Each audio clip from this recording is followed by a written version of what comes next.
Good evening and thank you for joining us for KREM 2 News at 5 tonight. I'm Mark Hanrahan. And I'm Whitney Ward. Closing arguments are underway for the former Idaho State Trooper who is currently on trial for allegedly killing his wife. This after he was arrested at the Spokane airport over the weekend. Well, this morning he was back in Kootenai County Court where the judge decided to continue on with his trial. KREM 2's Amanda Rowley explains why he was arrested at the airport. Amanda? That's right. The trial continues today after some unexpected developments with the defendant. Right now, attorneys are giving the jury their closing arguments. This is their last chance to convince the jury to find Daniel Howard either guilty or innocent of the battery and murder charges against him. Now, in closings, the state told jurors Kendi Howard was not suicidal based on the plans that she made once her divorce was finalized. She was moving towards a new future. A new house, a new relationship, a new life that was away from the financial, emotional, and psychological control of the defendant. Now, the defense right now is giving its closing arguments. Over the weekend, though, Daniel Howard was arrested at the Spokane International Airport. He's been out on bond throughout the trial. Today, the judge revoked that bond because Howard violated his release conditions. The judge also ordered he remain in Kootenai County Jail for the rest of the trial. Now, Howard's defense attorney told the judge his client was at the Spokane International Airport helping a friend drop off a rental car. It was the same friend who testified for the defense last week.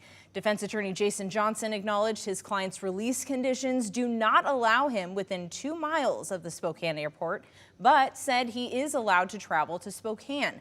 Johnson argued Howard was not there attempting to flee and claims there's no evidence to support that.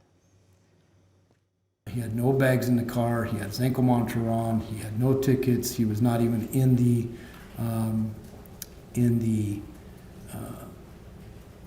airport itself. He was at the rental car exchange.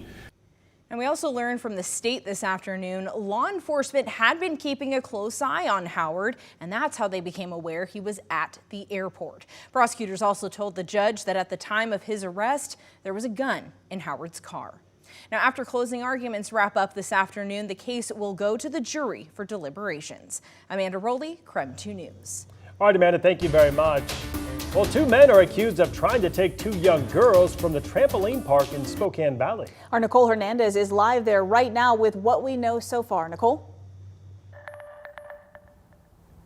Mark, Whitney, in court today, prosecutors say that 2 men were following 2 young girls around for about 15 minutes outside of the Altitude Trampoline Park here in Spokane Valley. They say this happened about 10 o'clock at night. Those 2 men that are accused of this had their first appearances in court today. Take a look. In this video here, you can see them in their first appearance. It's Ramon Simon and Nicholas Esteban Felipe. That happened this afternoon. Each of them were arrested for 1 count of luring a child, and Simon also has a charge for DUI. We are still waiting for the court to process documents about this case. Once they do, we'll know a little bit more about what happened. In the meantime, though, we do know, again, they had their first appearance today, and then the court scheduled their arraignments for April 2nd at 9 a.m. That's in about 2 weeks. In Spokane Valley, Nicole Hernandez, KREM 2 News. Nicole, thank you very much. Well, the man arrested by US Marshals on several warrants last week made his first court appearance today. David Cato was arrested in Pend Oreille County last Thursday on 3 outstanding warrants out of Spokane County and another warrant in Stevens County.